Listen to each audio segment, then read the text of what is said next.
EXPO Magazine was in Orlando for the PCMA Convening Leaders Conference earlier this month.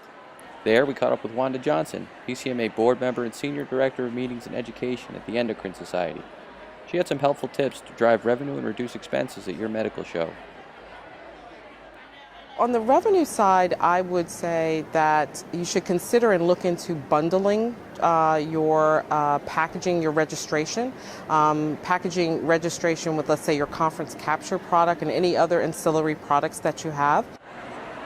For example, if you've had a registration system where everybody registers for each individual event, what if you bundle or package that and give them access to everything? I think that really can save you both in the registration processing time, but also gives the attendee more of a feeling of value for what it is they're getting.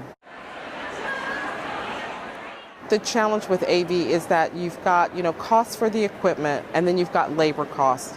And so it ends up being a very large line item, especially in a medical meeting environment where we have multiple rooms, many concurrent sessions, a general session.